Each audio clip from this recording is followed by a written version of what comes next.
So here's the question. Here's the strong desire that I know that you can help me with. Let's say I'm in, because I work a lot and I have a lot on the buffet still. You know, it's not as if I'm just getting, you know, flourless chocolate cake on my buffet yet. And you work a lot.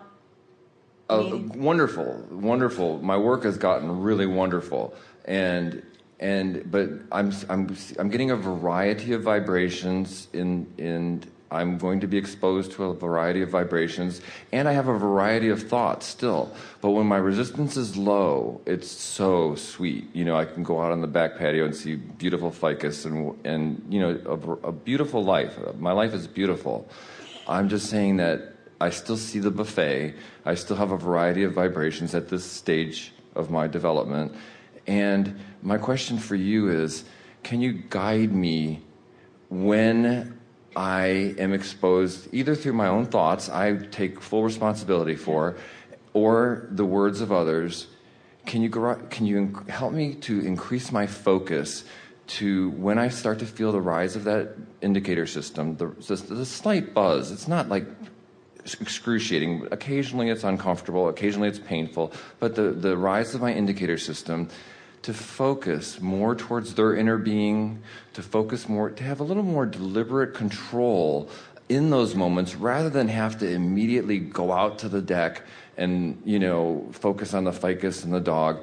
You know, can I focus in the moment on the person's inner being and not have to leave the conversation, not have to back out of the room, not have to pull my punch back? Because I can tell that the car is still at the top of the hill. I haven't completely descended in the moment. I don't have to completely go take a nap and start the whole day over. It's just those are wonderful. I mean, I do that when I'm completely disappointed. You know, when I'm completely in disappointment, then I go take the nap. But when it's just the buzz of my indicator system, I wish I can feel it's almost there, that I can control it. But I haven't quite been able to. I wish I could increase my focus and just say... Here's the thing. When you increase your focus, it increases the intensity. And effort. So let's say that you're moving at a certain rate of speed and resistance enters the equation. Speeding up isn't the answer. In other words, if you're driving down the freeway and you've got a brake dragging, don't step on the gas. Slow down and deal with the dragging brake. Esther said to us a few times fairly recently, and you just said it too, I've got this being alone thing down really good. I'm good by myself. And the stranger thing, I'm really good with strangers too. I can maintain. It's just all the people I know that... I said that. And the reason for that is because you have old pipes about that. You've got habits of thought that sometimes get in your way.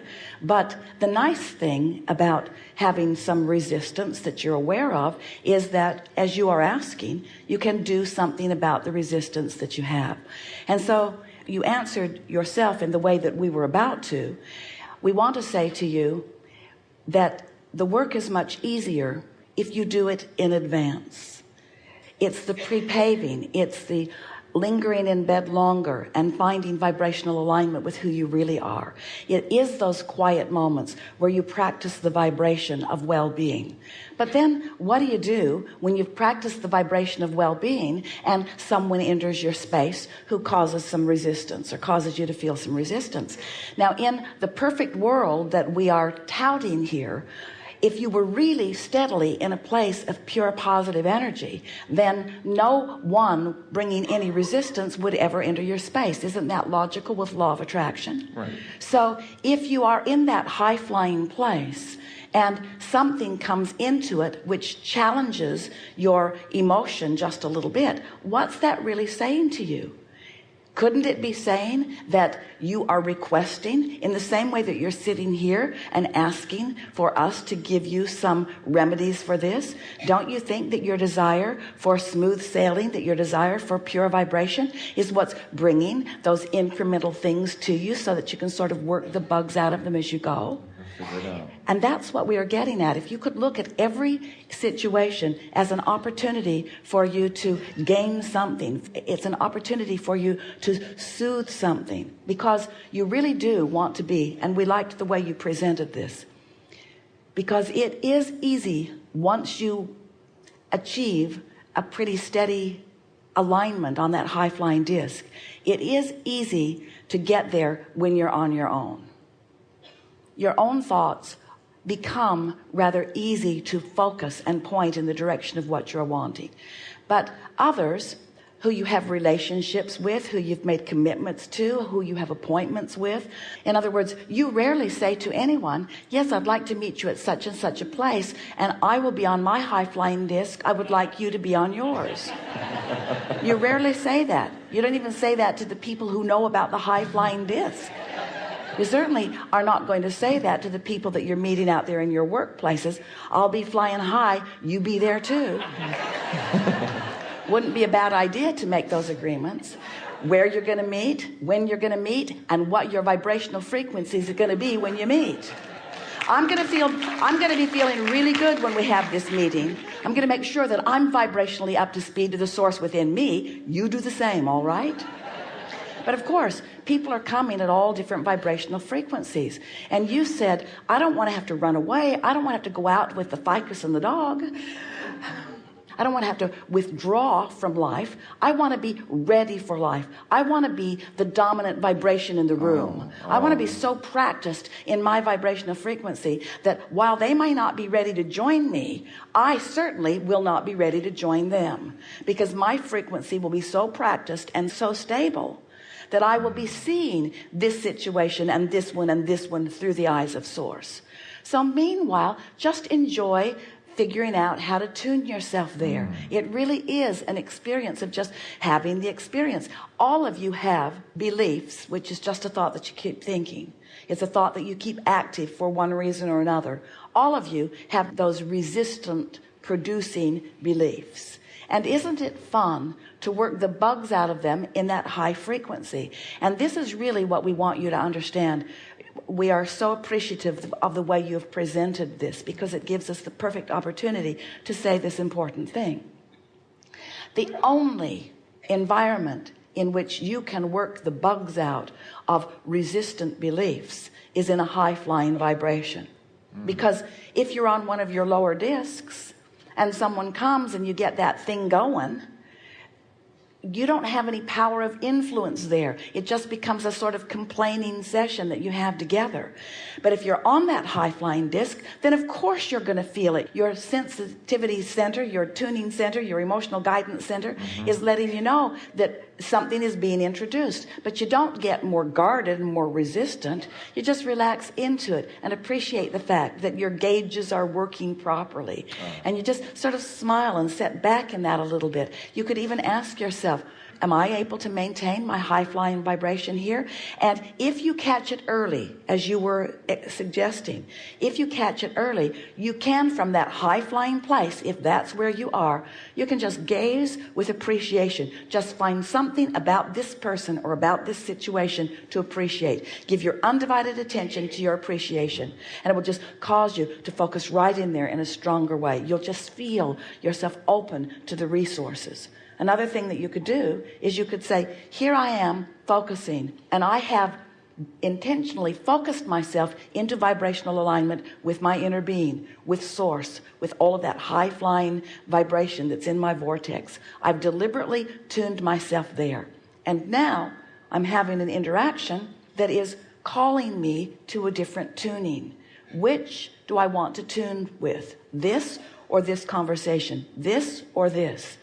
Now, we're making it sound like a simple choice, and it is, except that you've got beliefs that are still current within you, that are still active within you, that you're not even aware are there until someone else who's really got that vibration going strong enters your arena, and that strong vibration of theirs begins calling it forth from you. You get what we're talking about?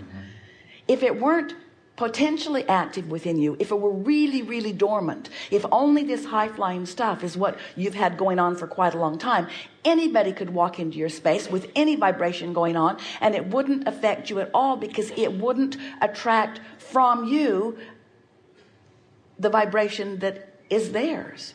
So what are we saying? Two things. Whatever vibration has the most momentum is the dominant vibration in a conversation. So this is a really important question to contemplate. We want to talk about, and we're really fine-tuning here, we want to talk about the distinction between frequency and momentum. You could be on a lower frequency, which means you've got a lot of resistance that you're introducing into the equation.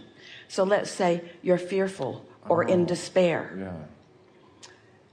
And you've been fearful and in despair for a while. You've been joining those groups. You've been having those online chats. You watch all the conspiracy theory movies. You've got a really strong thing going. In fact, you've got yourself revved up to a really fast momentum on a really low vibration. Follow that? Or you could be in a high-flying place, and you could have been focused with specifics, and you could be having a really fast momentum on a really high-flying vibration. Whatever momentum is stronger, whatever momentum is faster, usually dominates the conversation. So if someone comes into your space and they've really got that going on, it could challenge you where you are if you still have some untended to fears about some of the things that they have fears about active in your vibration. And when they come into your space with all of that momentum going, law of attraction is going to cause their fear and your fear to rendezvous. And when that happens, you're going to feel it, which is such a wonderful thing, because it lets you know you've got some unresolved things going on that you didn't know you had going on, that are hindering you. You just didn't know they were hindering you because they're not active all the time. So the key is you want to have enough exposure to enough experiences that you can sort of work the bugs out of your vibration, so that in time anybody could enter your sphere with anything going on within them, and you're flying so high with such momentum that it just goes like this. They just bounce off. You don't go and play with them on anything, you see. We don't want to make this complicated. We just want to say to you, get happy. Get happy. And when you're not happy, go play with the ficus. The dog won't mind. No, go play with the dog. The ficus won't mind. Go. Withdraw yourself if you can. Withdraw yourself and retune, withdraw and retune, because you cannot retune in the midst of it as easily as you can when you get a little distance away.